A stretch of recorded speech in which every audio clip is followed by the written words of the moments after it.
Please don't forget subscribe to the channel and hit the bell to get notified of new daily videos. Hey everyone, I really need to vent and maybe get some outside perspective. I'm 38 years old and about 6 months ago, I was diagnosed with type 2 diabetes. It was a huge wake-up call.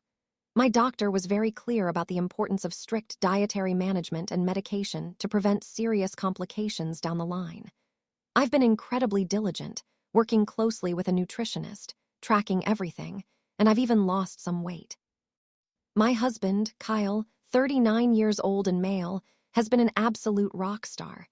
He's taken over most of the cooking, meal prepping my special dinners, and is my biggest cheerleader. I honestly couldn't do it without him. My mom, Martina, 65 years old and female, has always been opinionated. She prides herself on her natural remedies and often dismisses modern medicine. She knows about my diagnosis, but her response has been less than supportive. More like, "Oh, it's just a little sugar problem, you don't need all those nasty pills. Just drink my special herbal tea." She also loves to cook, but her idea of healthy is often loaded with butter, sugar, and carbs. This past weekend was Kyle's birthday. We decided on a small gathering at our house with just my mom and Kyle's sister. Kyle had planned a delicious, diabetic-friendly meal for me, and then a separate, more traditional Martina-approved comfort food meal for everyone else. I was actually looking forward to my special salmon and roasted vegetables with a light lemon dill sauce. Martina arrived, took one look at my prepped plate on the counter, and immediately started. "Oh, Maggie, look at that sad little plate. Are you sure you're getting enough to eat? Kyle, you let my daughter starve. No wonder you look so thin, honey. You need some meat on your bones. And those doctors, they just want to sell you their drugs. You should try the dandelion root tea I brought." Kyle, bless his heart, gently explained. "Mom, Maggie's doing great. Her numbers are really stable thanks to her diet. This is what her doctor recommends."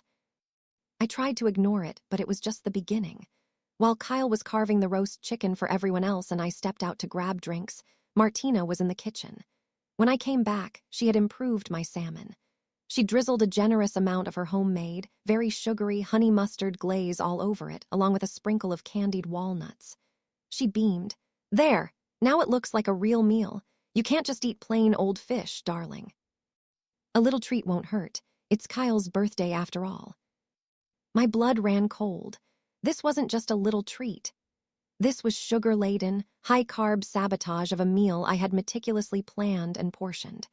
It was the equivalent of someone pouring sugar into a coffee for an insulin-dependent diabetic.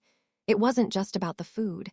It was about her complete disregard for my health, my boundaries, and my efforts.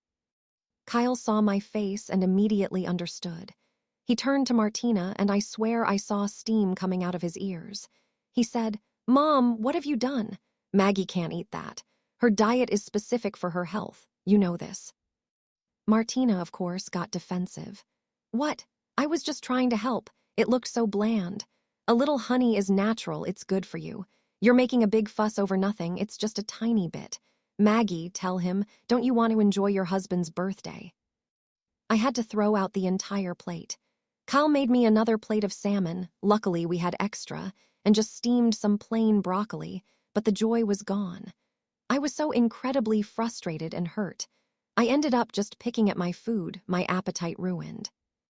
Later, Kyle told Martina that her help was dangerous and unacceptable. He said if she couldn't respect my medical needs and dietary restrictions, she wouldn't be allowed to visit when meals were involved, and certainly not be unsupervised in our kitchen. She stormed out, calling us ungrateful and overly dramatic. Am I overreacting? Is this just a little bit? Or is this a serious boundary stomp that needs these harsh consequences? I feel like she put my health at risk out of some warped sense of helping. My blood sugar was actually a bit high after all the stress, and I just feel so defeated. The community offered support, with readers universally validating Maggie's feelings, emphasizing that Martina's actions constituted a dangerous boundary violation, especially given Maggie's serious medical condition. Advice focused on maintaining the firm boundaries set by Kyle, potentially escalating to a timeout if Martina continues to disrespect Maggie's health needs and prioritizing Maggie's well-being above her mother's feelings. User Boundaries Our Love said, Maggie, you are absolutely not overreacting. Your mother actively sabotaged your medical diet, which is incredibly dangerous for someone with type 2 diabetes. This isn't a little treat. It's a blatant disrespect for your health and your life. Kyle is 100% right to set that boundary. Do not back down. User Diabetic Warrior said, "As a fellow diabetic, I can tell you that this is serious. My mill tried to give my son, who also has type 2 diabetes, a full sugar soda, just to be nice, because she thought his diet was too strict. Some people just don't get the gravity, or they actively undermine you. Your mom is choosing her ego over your health. Kyle is a hero for standing up for you." User Maybe She Meant Well said, "While I agree it was wrong of her to add things to your food, do you think she truly understands how serious type 2 diabetes can be? Maybe she genuinely thought a natural sweetener like honey wouldn't impact you badly. Sometimes older generations just don't grasp modern medical advice." If you enjoyed this video, please hit the thumbs up button to like it. And please do subscribe to support the channel.